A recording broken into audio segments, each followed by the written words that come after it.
Hello all welcome to our channel. ఈ YouTube ఛానల్ని మొదటిసారిగా చూస్తున్న ప్రతి ఒక్కరు ఇప్పుడే మన ఛానల్ని సబ్స్క్రైబ్ చేయండి. ఈ వీడియో నచ్చితే లైక్ చేయండి. ఫ్రెండ్స్ అందరికీ, కాంపిటేటివ్ ఎగ్జామ్కి ప్రిపేర్ అవుతున్న వారందరికీ ఈ వీడియోని షేర్ చేయండి.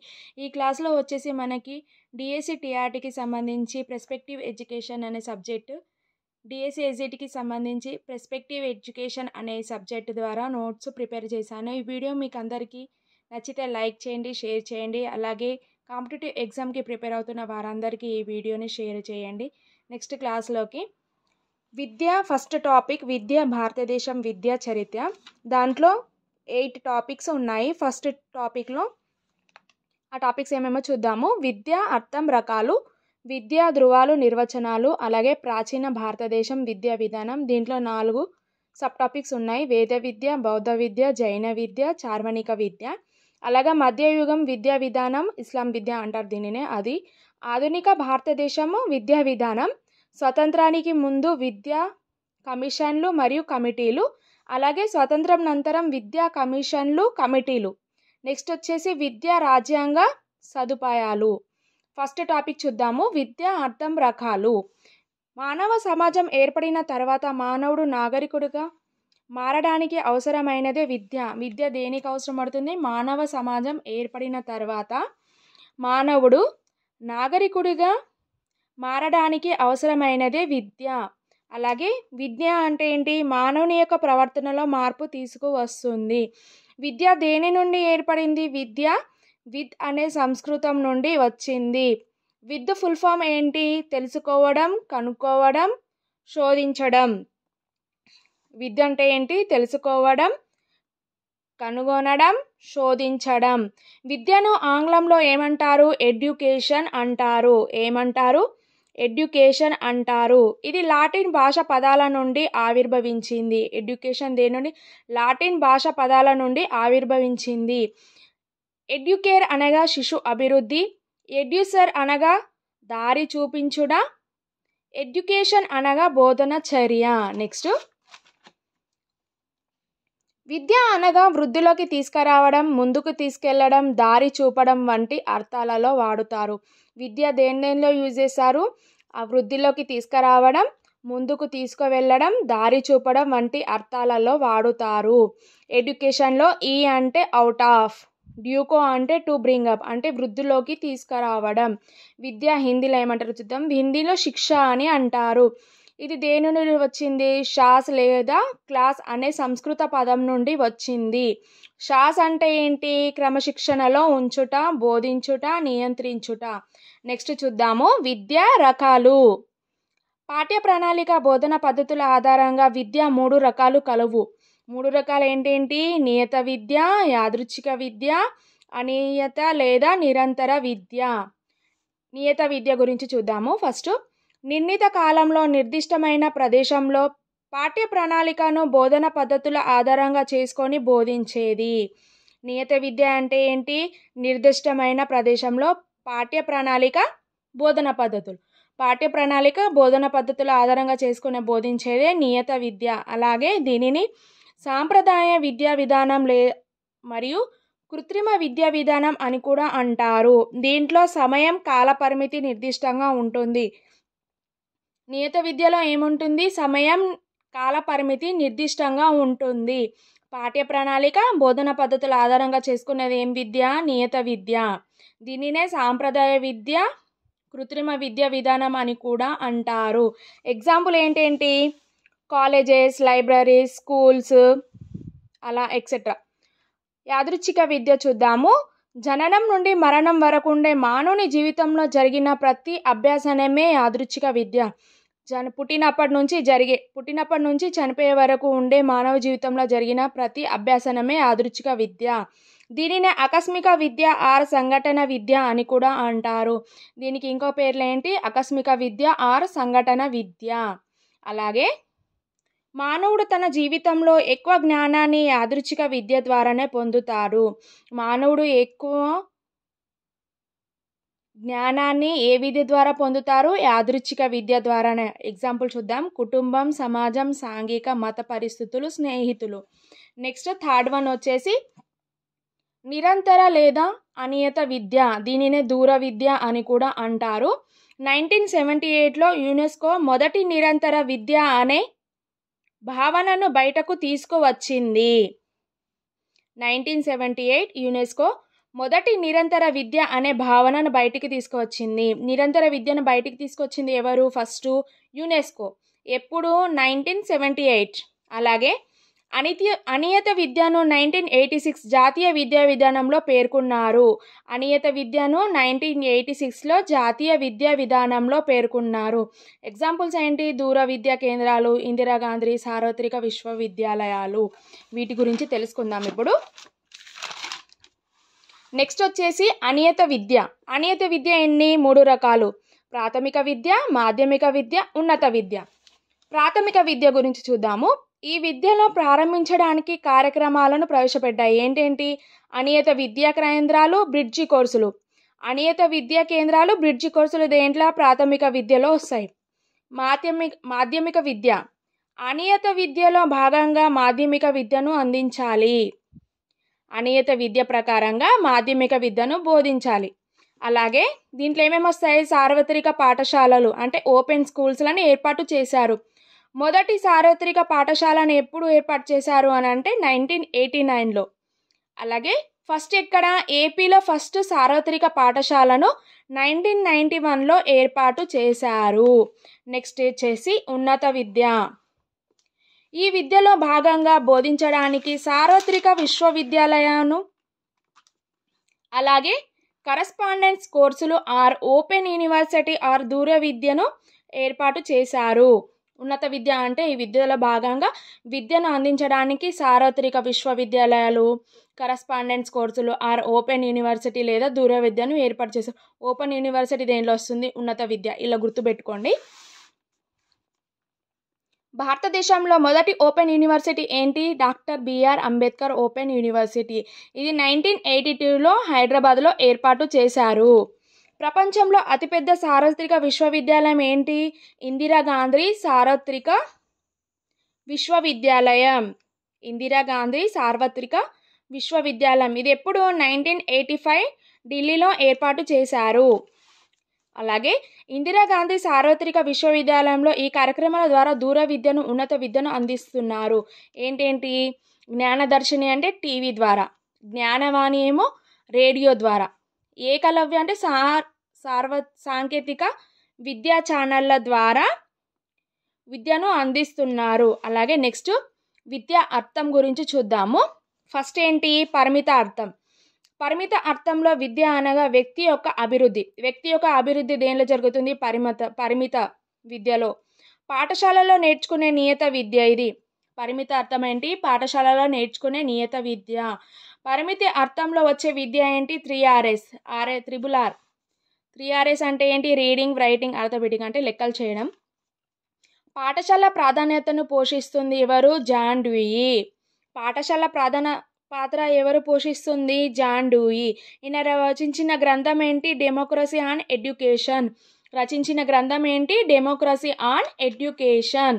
అలాగే నెక్స్ట్ వచ్చేసి విస్తృత అర్థం. విద్యా అర్థంలో 2 ఉన్నాయి. ఒకటి పరిమిత, 2 విస్తృత. పరిమితనేమో పాఠశాలలో నేర్చుకునే నియత విద్య, విస్తృతనేమో జననం నుండి మరణం వరకు ఉండే విద్య. చూద్దాం. మానవుని జననం మరియు మరణం వరకు ఉండే విద్య ఏంటి? విస్తృత విద్య. జీవితంలో జరిగిన ప్రతి అభ్యాసనంను విస్తృతంగా అర్థంగా పరిగణించవచ్చు. జీవితంలో జరిగిన ప్రతి అభ్యాసనంను విస్తృతంగా అర్థంగా పరిగణించవచ్చు. ఏంటిది అర్థం? విస్తృత అర్థం. విద్య నిరంతరం ప్రక్రియ. జీవితాంతం విద్యా భావన అని చెప్పింది ఎవరు? John Stuart Mill or Edward Mill. జీవితాంతం విద్యా భావన అంటే జీవితం మొత్తం విద్యా భావన ఉంటుంది. దాన్ని John Stuart Mill, Edward Mill. అలాగే ఫస్ట్ చాప్టర్లోని ఫస్ట్ టాపిక్లోనే సెకండ్ టాపిక్ చూద్దాము. విద్యా ధృవాలు, నిర్వచనాలు. విద్యను బోధన ప్రక్రియగా భావిస్తే 3 ధృవాలుగా వర్గీకరించారు. ఎన్ని ధృవాలుగా? 3 ధృవాలుగా. అవేంటి? ఏకధృవ, ద్విధ్రువ, త్రిధ్రువ. చూద్దాము వీటి గురించి. ఏకధృవ వచ్చేసి ఉపాధ్యాయుడు ప్రధాన పాత్రధారుడు. అంటే దీంట్లో విద్యార్థులు సంబంధం ఉండదు. స్వతంత్రం వచ్చినంత వరకు భారతదేశం ఈ విద్యా విధానమే కొనసాగింది. అంటే ఎగ్జాంపుల్ ఏంటి, గురుకులాలలో, ఆశ్రమాలలో. అంటే ఏకధ్రువ అంటే ఉపాధ్యాయుడు ప్రత్యక్షంగా ఉంటారు. నెక్స్ట్ వచ్చేసి ద్విధ్రువ. ద్విధ్రువని ఎవరు ప్రవేశపెట్టారు అంటే జాన్ ఆడమ్స్ ప్రవేశపెట్టారు. దీంట్లో ఉపాధ్యాయుడు విద్యార్థి, ఏకధ్రువలేమో ఉపాధ్యాయుడు, ద్విధ్రువలనేమో ఉపాధ్యాయుడు విద్యార్థి కేంద్రంగా ఉంటారు. విద్యార్థి అభిరుచులు అవసరాలను బట్టి ఉపాధ్యాయుడు తన బోధన పద్ధతులను మార్చుకుంటారు. దీనిలో ఏం చేశారు, విద్యార్థి అభిరుచులు అవసరాలు వాళ్ళకి వచ్చే అవసరాలను బట్టి ఉపాధ్యాయుడు తన బోధన పద్ధతులను మార్చుకుంటారు. విద్య అనేది 2 అంశాల ప్రక్రియ. ఇది చెప్పింది ఎవరు, రాస్. విద్య అనేది 2 అంశాల ప్రక్రియ. అంటే అయస్కాంతం లాగే విద్య కూడా 2 ధృవాలు ఉంటాయని పేర్కొన్నాడు. అయస్కాంతం లాగే విద్యకు కూడా 2 ధృవాలు ఉంటాయని పేర్కొన్నాడు ఎవరు, రాస్. నెక్స్ట్ వచ్చేసి 1964-67 కాలంలో ద్విధ్రువ ప్రక్రియ అత్యధికంగా ప్రాధాన్యత ఉండేది. అంటే ఎగ్జాంపుల్ ప్రశ్నోత్తరాల పద్ధతి. ప్రశ్నోత్తరాల పద్ధతి ద్వారా ఏ విద్య ప్రక్రియ జరుగుతుంది, ద్విధ్రువ ప్రక్రియ. దీనిని ప్రవేశపెట్టింది ఎవరు, జాన్ ఆడమ్స్. దీనిలో ఉపాధ్యాయుడు విద్యార్థి కేంద్రీకృతంగా ఉంటారు. నెక్స్ట్ వచ్చేసి త్రిధ్రువ పద్ధతి. దీనిని ఫస్ట్ ప్రవేశపెట్టింది జాన్ ఆడమ్సన్. అభివృద్ధి చేసింది ఎవరు, జాన్ డ్యూయి. దీంట్లో 2 ఉన్నారు. జాన్ ఆడమ్సన్ ప్రవేశపెట్టారు, జాన్ డ్యూయి అభివృద్ధి చేశారు. అలాగే దీంట్లో ఉపాధ్యాయుడు విద్యార్థి సమాజం దేశం కేంద్రీకృతంగా ఉంటారు. దీంట్లో ఎవరెవరు, ఉపాధ్యాయుడు విద్యార్థి సమాజం, ముగ్గురు కలిపితే 3, త్రిధ్రువ ప్రక్రియ. ఉపాధ్యాయుడు విద్యార్థి ద్విధ్రువ ప్రక్రియ. అలాగే ఉపాధ్యాయుడు వచ్చేసి ఏకధ్రువ ప్రక్రియ. అర్థమైంది కదా ఫ్రెండ్స్. నెక్స్ట్ వచ్చేసి విద్యా నిర్వచనాలు కోర్స్ వైజ్గా వీడియో తీసానండి. ఈ వీడియో మీకు ఖచ్చితంగా నచ్చుతుందని అనుకుంటున్నాను. మానవుని నిస్వార్థపరుడే విద్య. నిస్వార్థపరుడు స్వావలంబుడిగా ఉపయోగించేదే విద్య. ఏంటి, ఋగ్వేదం, వేదాలు. షార్ట్కట్లో గుర్తుపెట్టుకుంటే గుర్తుంటుంది. మోక్ష మరియు విముక్తి సాధనకు విద్య ఉపనిషత్తులు. మోక్ష విముక్తి గుర్తుపెట్టుకోండి, ఉపనిషత్తులు. మానవునికి శీలవంతునిగా తయారు చేసేదే విద్య. అలాగే మానవుని సమాజానికి ఉపయోగపడే విధంగా తయారు చేసే విద్య ఎవరు చెప్పారంటే యజ్ఞవల్కుడు. ఎవరు చెప్పారు, శీలవంతుడు మరియు సమాజానికి ఉపయోగపడే విధంగా. శీలవంతుడు సమాజానికి ఉపయోగపడే విధంగా తయారు చేసేదే విద్య ఎవరు, యజ్ఞవల్కుడు. మోక్షం ఉపనిషత్తులు, శీలవంతుడు సమాజం యజ్ఞవల్కుడు.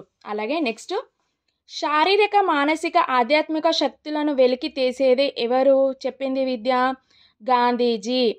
అలాగే వ్యక్తి మంచి వ్యక్తిగా రూపుదిద్దుటకు ఉపయోగపడేదే విద్య. ఒక వ్యక్తి మంచి వ్యక్తిగా మారడానికి ఉపయోగపడేదే విద్య ఎవరు చెప్పారో, గాంధీజీ. అలాగే ప్రతి మనిషిలో దైవత్వం వెలికి తీసేదే విద్య. అంటే ఈగో వదిలేవాడే విద్య. ఈగో వస్తే సర్వేపల్లి రాధాకృష్ణన్ అని గుర్తుపెట్టుకోండి. ఈగో గురించి వస్తే సర్వేపల్లి రాధాకృష్ణన్. జీవితంలో వచ్చే ప్రతి సమస్య తగిన పరిష్కారమే విద్య. జీవితంలో వచ్చే అంటే ఇప్పుడు మన జీవితంలో వచ్చిన ప్రతి సమస్యకు పరిష్కారం ఉంటుంది కదా, పరిష్కార మార్గమే విద్య. ఎవరు చెప్పారు, జిడ్డు కృష్ణమూర్తి. ఇట్లా గుర్తుపెట్టుకోండి, కొన్ని సమస్యలు బాగా జిడ్డుగా ఉంటాయి, వాటిని మా పరిష్కార మార్గం చూపేదే విద్య ఎవరు, జిడ్డు కృష్ణమూర్తి. ఓకేనా. అలాగే మానవుని అవసరాలు ఆశయాలను అనుగుణంగా తయారు చేసేదే విద్య. మానవుని అవసరాలు ఆశయాలు, ఇప్పుడు మన అవసరాలు ఆశయాలను అనుగుణంగా తయారు చేస్తుంది విద్య. ఏంటి, కొఠారి కమిషన్. అవసరాలు ఆశయాలు ఎవరు చేసేది విద్య, కొఠారి కమిషన్. ఇలా. అలాగే నెక్స్ట్ మానవునికి ఎదురయ్యే సమస్యలను పరిష్కారం ఇవ్వగలిగేది మరియు జీవితమే విద్య. అంటే జీవితాంతమే విద్య. జీవితమే విద్య, జీవితాంతమే విద్య చెప్పింది ఎవరు, రవీంద్రనాథ్ ఠాగూర్. మానవుని ఎదురయ్యే సమస్యల పరిష్కారం ఇవ్వగలిగేది.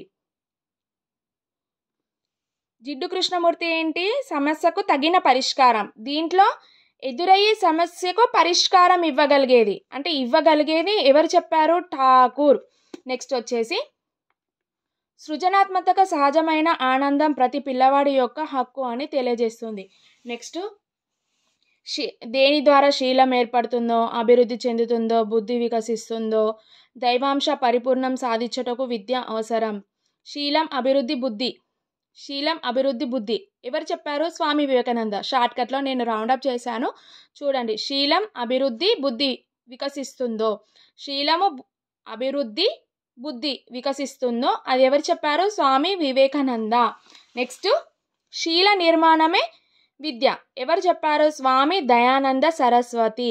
ఇక్కడ గుర్తుపెట్టుకోండి, స్వామి వివేకానందం. శీలం ఏర్పడుతుందో, దేని ద్వారా శీలం ఏర్పడుతుందో అదేంటి? స్వామి వివేకానంద. శీల నిర్మాణమే విద్య ఎవరు చెప్పారు? స్వామి దయానంద సరస్వతి. నెక్స్ట్ ఆధ్యాత్మిక శక్తులు వెలికి తీసే ఆత్మ ఎదుగుదలకు ఉపయోగపడేదే విద్య ఎవరు? అరవింద్ ఘోష్.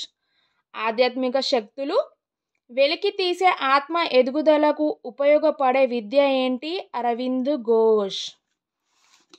నెక్స్ట్ వచ్చేసి తప్పును తరిమికొట్టి సత్యం అన్వేషించడం. తప్పును తన్నేసి సత్యాన్ని జయించడం ఏంటి? సోక్రటీస్.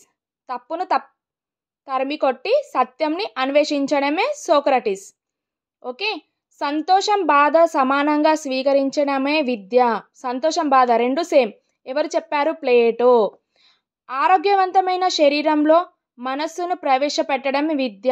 ఆరోగ్యవంతమైన శరీరంలో, ఆరోగ్యవంతమైన మనసు శరీరంలో, శరీరం మరియు మనస్సు రెండు గుర్తుపెట్టుకోండి. ఎవరు చెప్పారు? అరిస్టాటిల్. అలాగే నెక్స్ట్ నిద్రాణమైన శక్తులు మరియు నిర్మలంగా ఉండుటకు మార్గం చూపించేదే విద్య ఎవరు చెప్పారు? ప్రోబెల్. నిద్రాణమైన శక్తులు మరియు నిర్మలంగా ఉండుటకు మార్గం చూపించేది ఏంటి? విద్య ఎవరు చెప్పారు? ప్రోబెల్. అలాగే సంపూర్ణ మానవ వికాసం మరియు మనుషులను స్వార్థకులుగా తయారు చేసే విద్య. మనుషులకు స్వార్థంగా తయారు చేసేది ఎవరు? కొమినియస్. ఎవరు? స్వార్థం అని గుర్తుపెట్టుకోండి, కొమినియస్. మానవ వికాసం స్వార్థం చేసేది విద్య ఎవరు? కొమినియస్. నెక్స్ట్ జీవితం విద్య జీవితాంతం విద్య. ఇది చెప్పాను కదా అక్కడ లాస్ట్లో ఏకధ్రువ ద్విధ్రువలో. జీవితం విద్య జీవితాంతం విద్య. నెక్స్ట్ వ్యక్తి సకల శక్తి సామర్థ్యాలను వికాసంకు చెందించేదే విద్య. శక్తి సామర్థ్యాలను వికాసం చెందించేదే విద్య ఏంటి? John Dewey. నెక్స్ట్ వచ్చేసి మనస్సును నియంత్రించేదే విద్య. మనస్సు ఎమర్సన్. నా మిడిల్ వస్తుంది, లాస్ట్లో నా వస్తుంది, అలా గుర్తుపెట్టుకోండి. ఆలోచన శక్తి పెంపొందించేదే విద్య. డెకార్టే. మన ఆలోచన శక్తి థింకింగ్ వస్తే డెకార్డే. అలాగే మొక్కలు వ్యవసాయం ఎలాంటిదో మానవుని విద్య అలాంటిది చెప్పింది ఎవరు? John Locke. వ్యవసాయం మొక్కలు గుర్తుపెట్టుకుంటే జాన్ లాక్ చేయడం. మొక్కలు వ్యవసాయాన్ని ఏం చేయడం? లాక్ చేయడం. నెక్స్ట్ వచ్చేసి నైతిక విలువలు ఆదర్శంగా గల సత్ప్రవర్తమైన వృద్ధి ఏంటి? సత్ప్రవర్తమైన వృద్ధి, నైతిక విలువలు ఆదర్శాల గల సత్ప్రవర్తనం వృద్ధి చేయడమే విద్య ఎవరు చెప్పారు? హెర్బార్ట్. అలాగే మనిషి జన్మించినప్పటి నుంచి మనిషిగా తయారయ్యే వరకు కృషి చేసేది రూసో. మనిషి జన్మించినప్పటి నుంచి మనిషిగా తయారయ్యే వరకు కృషి చేసేది విద్య ఏంటి? రూసో. అలాగే నెక్స్ట్ వచ్చేసి విద్యా వర్గీకరణ. విద్య గురించి చూద్దాము. విద్య వర్గీకరణ ఏంటి? స్కూల్ అనే పదం స్కూల్ అనే గ్రీకు భాష పదం నుండి వచ్చింది. స్కూల్ అనే పదం ఎక్కడి నుండి వచ్చింది? స్కూల్ అనే గ్రీకు పదం. స్కూల్ అంటే ఏంటి? విరామ సమయం. అలాగే విద్యా వర్గీకరణ రెండు రకాలు, ఒకటి ప్రత్యక్షం, ఒకటి పరోక్షం. ప్రత్యక్షం అంటే ఉపాధ్యాయుడు అభ్యాసకుడిపై ప్రత్యక్ష ప్రభావం చూపించడం, నియత విద్య. ఉపాధ్యాయుడు అభ్యాసకుడిపై ప్రత్యక్ష ప్రభావం చూపించడం, నియత విద్య. అలాగే పరోక్ష విద్య, అభ్యాసకుడు తన పూర్తి స్వేచ్ఛతో అవసరాలు అభిరుచుల అనుగుణంగా విద్యను అభ్యసిస్తారు. అభ్యాసకుడు తన పూర్తి అంటే ఒక టీచర్ స్టూడెంట్స్కి ఎలా వాళ్ళ అభిరుచులు అవసరాలకు అనుగుణంగా విద్యను అభ్యసిస్తారు కదా, అలాగే విద్యను అభ్యసించినప్పుడు పరోక్ష విద్య అవుతుంది. అలాగే దీనికి కాలపరిమితి ఉండదు. యాదృచ్ఛిక విద్యలో కూడా కాలపరిమితి ఉండదు. ఓకేనా ఫ్రెండ్స్? ఈ వీడియో కనుక నచ్చితే లైక్ చేయండి, షేర్ చేయండి, సబ్స్క్రైబ్ కూడా చేయండి. నెక్స్ట్ క్లాస్లో సెకండ్ టాపిక్ చూద్దాము. ఏం టాపిక్ అని అంటే ప్రాచీన భారతదేశంలో విద్యా విధానం ఏంటి, వేద విద్య, బౌద్ధ విద్య, జైన విద్య, చార్వణిక విద్య, ఈ 4 టాపిక్స్ గురించి నెక్స్ట్ వీడియోలో చూద్దాం.